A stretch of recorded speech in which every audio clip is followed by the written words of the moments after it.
Well, I think leadership is certainly the key to success in any organization. And I think the key to leadership is accountability. In a team, I always felt like there was two ways to do it. One, you care about the people that you work with, and you care about what you're trying to accomplish. So it's pretty simple. And at the same time, how do we hold each other accountable every day to each other as well as to the mission that we're all really undertaking together? The last thing I feel about leadership is that you can't ever ask someone to do something that you're not willing to do yourself.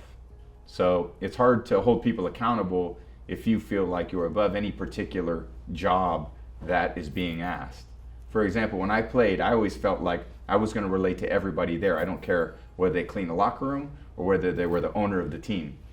There needs to be a culture of respect and a culture of accountability that allows everyone to show up to work with the best possible attitude to achieve the goals and the mission of what the team is set out to do.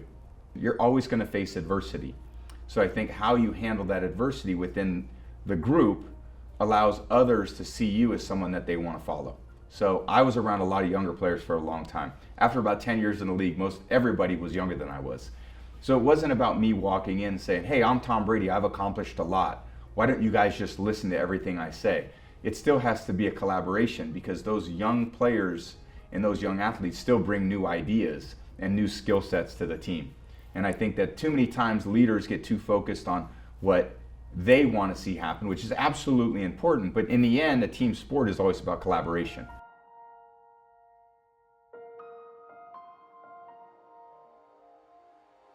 So I feel like, I've learned from everybody, but there are very specific people that have come into my life at opportunities and times where I was really open to embracing the idea of new thoughts and opinions and people to really help me maximize my potential. So I was never closed off to the idea that people can help me. I think I had a very supportive upbringing and a family that always supported everything I was trying to accomplish in sports as well as school. As I learned to progress in my career, I had different people that taught me different things because I always felt like there's a physical component, a mental component, and an emotional component to actualizing your potential, certainly in sports. So there were different people that came into my life at different times to help me in all three of those areas. So my dad was one. He was someone that always was there to support me and care about me and to embrace the different things that I wanted to accomplish. I learned how to throw the football when I was 12 years old by a guy named Tom Martinez, who was an incredible mentor of mine that helped me for over a decade to become a better football player. I met a sports psychologist in college who helped change my mental emotional state as I approached the field. His name was Greg Harden. He really forced me to embrace the challenges that came with a lot of the newness in the competition that I was facing in a very tough school environment. Then I got drafted by the Patriots, and Bill Belichick came into my life. And he was someone that pushed me every day to be my best. And sometimes I didn't want to be pushed that hard. But when you're pushed by someone you really respect, you got to rise to the occasion. And I was very lucky to be able to be coached by him for 20 years. I met Alex Guerrero, who's my best friend and body coach, who challenged me to take on a different lifestyle in order to achieve and maximize my potential. How was I going to physically treat my body through what I ate and drank and how I worked out and how I recovered so that I could be the type of athlete I wanted to be over a long period of time. And he's still someone that I admire so much today for his commitment to what we were trying to achieve.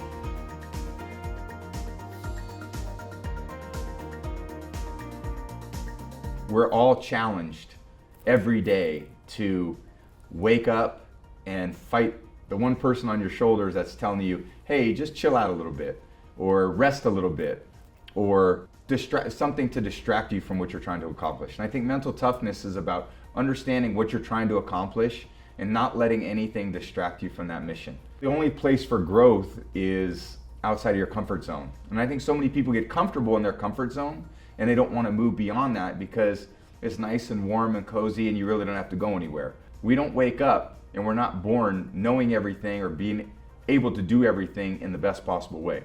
We have to work and we have to struggle through things in order to achieve this confidence in ourselves about how resilient we can become. And that, when that becomes part of your character, I think you can accomplish great things. I think being overlooked when I was a young player was a real blessing for me because I had the opportunity to learn without people really paying attention. A lot of guys are thrust into positions, certainly now, where there's so much expectation at such a young age. I had an opportunity to grow into my body. I had a chance to really work behind the scenes to develop confidence in myself so that when people were paying attention, they looked at me and said, wow, this guy's really capable of helping us. But I had to work hard over a period of time, from the time that I was drafted to the time that I ultimately started playing, in order to catch up to a lot of the other players who were more developed, who had more experience, and who were just simply better than I was.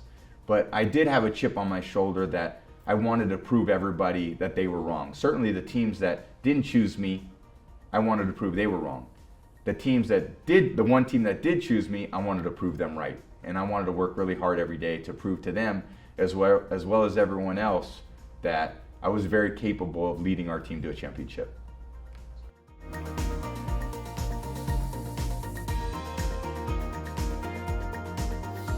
I think the first thing you need to do is recognize that there is a lot of pressure and to be able to embrace it. Because if you try to keep yourself from experiencing pressure situations, you're never going to grow from them.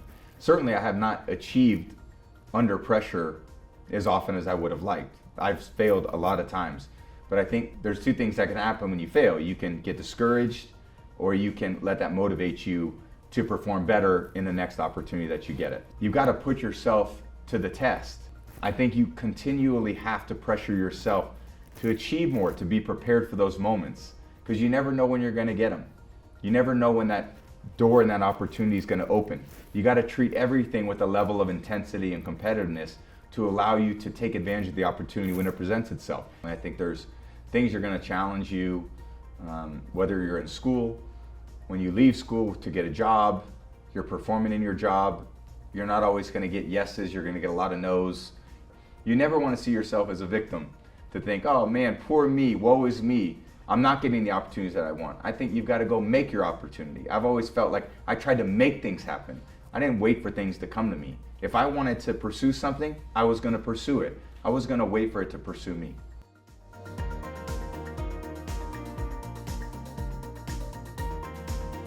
I think part of the blessing that I had was I had a lot of belief in myself, and I think some of it was very naive. I didn't realize how hard it would be to play professional football. I didn't realize how hard it would be to have a career as long as I did. It was kind of there's a saying, not, being naive is blissful, it's along those lines, and that's very much the case, because you're not looking at the odds all the time when you're pursuing your dream. My first love was playing football, and it was competing, and it was being a member of a team, and it was trying to accomplish a goal. And all those things fulfilled me in a way that were very purposeful. No one really tried to ever dissuade me from that. I think they cautioned me that way. It might not work out. Maybe you should think about some other things. But my dream was to play sports. My dream was to be a member of a team. My dream ultimately was to win championships. And all those things got validated the more that I was able to accomplish those things. So I doubled down on them. I doubled down on the things that worked. Nothing changes necessarily overnight. You have to become aware of what you're doing, double down on the things that work, and try to repeat those in a way that allow for success over a long period of time.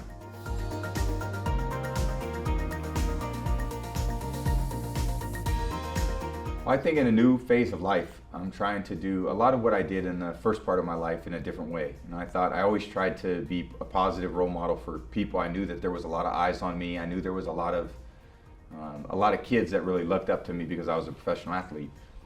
Over time has allowed me to think about other things and to impact people in a positive way going forward. So I really believe in the businesses that I'm associated with because I feel like we're doing a lot of good.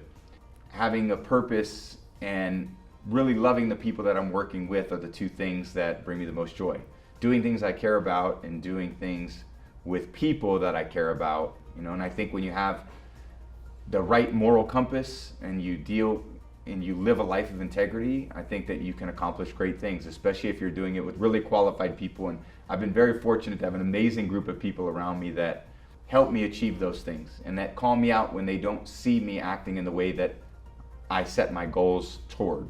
In the end, caring about the people that you work with and caring about what you're accomplishing is what leadership's all about. But I still believe that at the core, humans are very similar to what we've always been. We want to try to wake up, we want to try to do purposeful things with people that we love being around, and continue to create success in life, because we realize that we're here for a short period of time. The impact we can have on our families and on our communities is very important for all of us.